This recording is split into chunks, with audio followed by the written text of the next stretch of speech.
Time table आप लोगों ने लिखा और लिखने के बाद परीक्षा की तैयारी कैसे करेंगे इसके बारे में हम जानकारी देते हैं।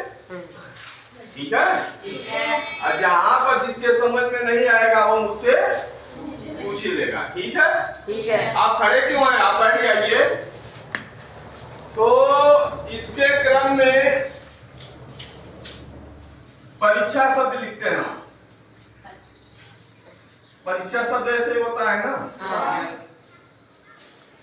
परीक्षा शब्द के बारे में आप जानकारी प्राप्त करें।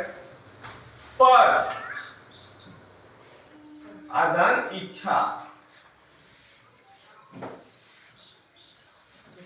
पर माने दूसरा या दूसरे, दूसरे प्लस इच्छा। इच्छा का अर्थ एक मर्जी भी होता है। मर्जी जानते हैं ना कि मेरी मर्जी जो है मैं वही करूंगा। कुछ बच्चे होते हैं ना कहते हैं कि मेरी मर्जी जो होती है मैं वही करता हूँ। सुनता किसी का सभी का हूँ, करता अपने मन की हूँ। तो परीक्षा शब्द है परधन इच्छा अर्थात दूसरे की इच्छा अर्थात मर्जी। यानी दूसरे की इच्छा से जो प्रश्न दिया जाता है वही आपसे पूछा जाता है। बहुत पूर्व समय में ऋषि मुनियों की परीक्षा लेने के लिए भगवान प्रस्तुत होते थे तो वो भी डगमगा जाते थे। परीक्षा ऐसी चीज है जिसको सुन करके सभी लोग विचलित हो जाते हैं। जानते हैं क्यों? कि पता नहीं उनके मन में क्या है और उन्होंने क्या प्रश्न दे रखा है। यही बात होती है ना। लेकिन इससे घबराने की कोई जरूरत नहीं होती है। आपको सबसे पहले कॉम्पिटिटिव एग्जाम्स, इसका मतलब होता है अपने आप पर खुद क्या करना होता है? विश्वास करना होता है। यानी स्वयं पर विश्वास। नंबर 1 स्वयं पर विश्वास। स्वयं पर विश्वास समझ में आ रहा है कि ना? जाना समझ में आएगा आप पूछ लीजिएगा। स्वयं पर विश्वास का तात्पर्य क्या है?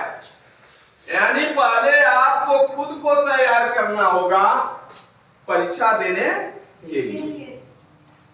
कि खुद को तैयार करते समय इस बात का हम ध्यान रखते हैं कि जो भी हमको जानकारी आज तक पढ़ाई में प्राप्त हुई वह हमारी पूर्ण जानकारी है। ठीक है। यह होता है आत्मविश्वास। अर्थात मैं पेपर देने के लिए पूर्ण रूप से तैयार हूँ। यानी मानसिक रूप से भी और शारीरिक रूप से भी आपको तैयार होना पड़ता है। तब तो आप परीक्षा दे पाएंगे। अन्यथा पहले ही सोच लेंगे कि हम तो इस योग्य नहीं हैं, तो कितना भी जानकारी हो आप परीक्षा अच्छी तरह से दे नहीं सकते। अब नंबर 2 पर आते हैं हम। नंबर 2 पर आते हैं कि जिस भी सब्जेक्ट का हमें पेपर देना हो या एग्जाम देना हो उसके मॉड्यूल के बारे में हमको विस्तृत जानकारी प्राप्त होनी चाहिए। समझ में आ रहा क्या कह रहा हूं मैं? जैसे यानी model paper, model paper, model paper की पूर्ण जानकारी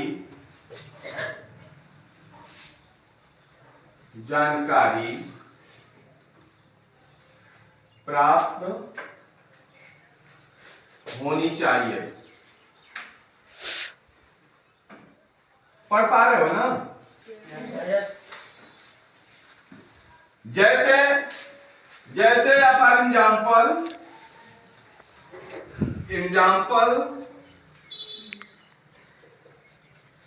जिसे उदाहरण भी आप कर सकते हैं। ठीक है।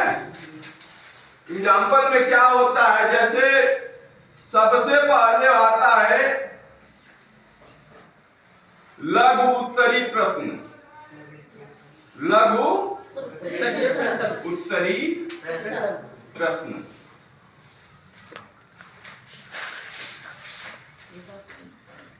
लघु उत्तरी प्रश्न आते हैं कि ना आते हैं? अब आते हैं अति लघु उत्तरी प्रश्न।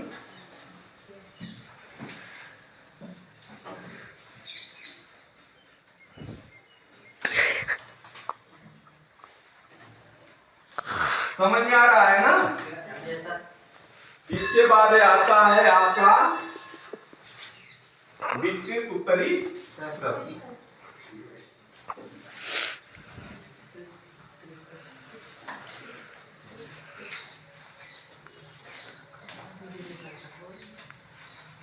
अर्जुन यार कैमरा मैन बतावे। प्रश्नों को 3 भागों में डिवाइडेशन किया जाता है, बांटा जाता है। ठीक है, यह होते हैं 1 नंबर के 1 अंक होते हैं ना। 3 होता है 2 अंक का। ठीक है, यह 5 अंक का भी हो सकता है और 8 अंक का भी हो सकता है। यह विषयों के ऊपर निर्भर करता है। कुछ प्रश्न उत्तर होते हैं जो छोटे उत्तर देने में होते हैं, वह 2 नंबर के काम में आते हैं। अलग उत्तरी होते हैं जो टिक मार्क करने के काम में आते हैं। यस। इसमें जो होता है आपको 50 वर्ड या 100 वर्ड लिखने को दिया जाता। हिंदी में तो कुछ और आएगा, विज्ञान में कुछ और आएगा। इसलिए लिखा है कि मॉडल पेपर की पूर्ण जानकारी आपको प्राप्त होनी चाहिए कि विज्ञान का सब्जेक्ट का परीक्षा देते समय आपके मॉड्यूल क्या है, यह छाप आपके अंदर होना चाहिए और उसी मॉड्यूल के अनुसार आपकी तैयारी होनी चाहिए। आप जब पेपर को सॉल्व करने के लिए घर पर पढ़ाई करते हैं तो उस समय पेपर को रटने की जरूरत नहीं होती है। साफ शब्दों में जान लीजिए, उस समय आप चाहे कि एक प्रश्न को है तो उसी को याद कर लें तो कोई जरूरत है ना कि वही आएगा, फिर आपके 4 प्रश्न छूट जाएंगे। सबसे पहले मॉड्यूल आप तैयार करते हैं, आप फिर इसके बाद उसके आंसर को जानने की कोशिश करते हैं कि कितने शब्दों का होता है। कभी कभी ऐसा भी हो जाता है कि प्रश्न आया, आप हल कर रहे हैं तो 2-3 लाइन तो याद आ रहा है, लेकिन बाकी की लाइनें क्या हो जा रही हैं? भूल गए, हमको याद नहीं। तो किताब की भाषा में न लिख करके अपनी भाषा में अगर कुछ जानकारी बन पा रही है तो उस बना करके उस वर्ड को पूरा कर देते।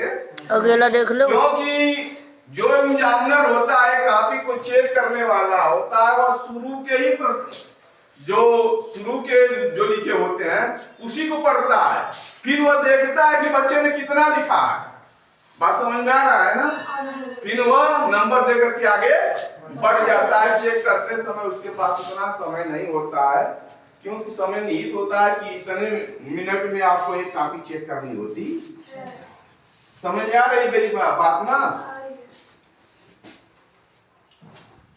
अब नंबर 3 पर है परीक्षा से पहले। परीक्षा से पहले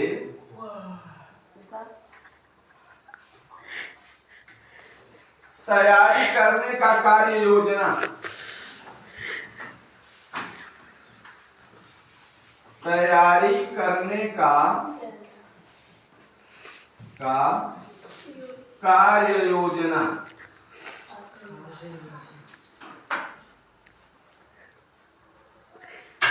परीक्षा से पहले तैयारी करने का कार्य योजना का मतलब यह होता है कि एक टाइम टेबल आप बनाएंगे कि हमको कितने बजे से कितने बजे के बीच में पढ़ना है। ठीक है? और उन विषय को प्राथमिकता देते हैं जिस विषय का पेपर आपका पहले होने वाला होता है। ठीक है, इसके हिसाब से आप परीक्षा में जाने से पूर्व और पढ़ने से पूर्व कार्य योजना तैयार कर लेंगे और इसके हिसाब से सरसरी निगाहों से पूरे किताब को ही एक ही दिन में पढ़ देना है, रटना नहीं है। जैसे लघु उत्तरीय प्रश्न है, उठाइए पूरे किताबों के लघु उत्तरीय प्रश्नों को एक बार पढ़ते चले जाइए। ठीक है, पढ़ने का तरीका मैं बदला रहा हूं, यह नहीं कि एक पेज उठाए और उसी को पूरे क्वेश्चन को पढ़ने लगे, वह हो गया गाँव जुमाऊ। अनेक में अगर कई प्रकार के अनाज वो एक में मिला दिया जाए तो क्या हो जाएगा, फिर मेहनत करना पड़ता है ना। Yes sir. मटर है, गेहूं है, जौ है, बाजरा है, सभी को एक ही में मिला दो तो अच्छा लगेगा? नहीं लगेगा। बनाकर खाओगे तो भी अच्छा नहीं लगेगा। तो इसी तरह से सब्जेक्ट होता है, विषय होता है, और विषय में मॉड्यूल के अनुसार आपको लघु उत्तरीय प्रश्नों को पूरे किताब का देख देना है। अब अति लघु उत्तरीय प्रश्नों पर आते हैं, उसको देखते हैं, फिर इसके बाद पढ़ लेते हैं तो विस्तृत उत्तरीय पर चले जाते हैं। समझ में आ गया ना? अब क्या है नंबर 4। नंबर 4 में होता है जो कठिन सब्जेक्ट, कठिन विषय को प्राथमिकता देना।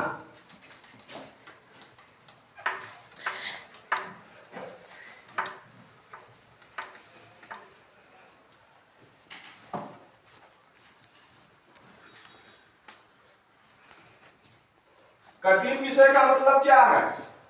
जो आपको नहीं आता है वही विषय कठिन है। कोई ऐसा भी होगा कि उसको हिंदी नहीं आती होगी तो उसके लिए वही कठिन है। कोई ऐसा होगा जो उसको गणित नहीं आती होगी तो उसके लिए कठिन वही। ठीक है ना? तो कठिन विषय को ध्यान देते हैं। और हिंदी में कई चीज ध्यान देते हैं, जैसे निबंध। निबंध आता है? यस।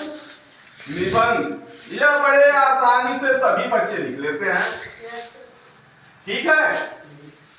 प्रार्थना पत्र, प्रार्थना पत्र का नाम सुना है?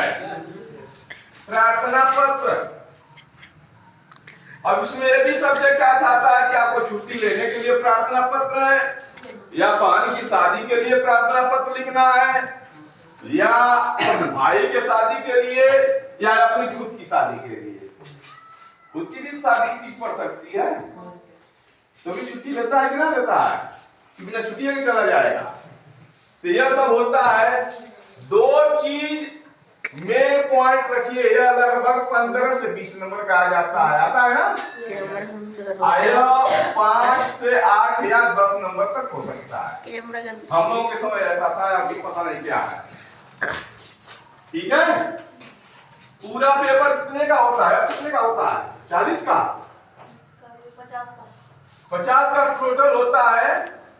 पहले हम लोगों के समय 50 का होता था, अब तो कोई खंडित भी कर दिया है, प्लेस्कर वगैरह क्या क्या कर दिया है। हाँ, स्कूल से जो मिलता है। अब हम लोगों के समय में स्कूल से मिलने वाला कोई तरीका नहीं था। अब बोर्ड से परीक्षा हुआ करती थी 8वीं की, यानी आया पढ़ रहे हैं तो पेपर देने के लिए आपको किसी और विद्यालय में जाना होता था।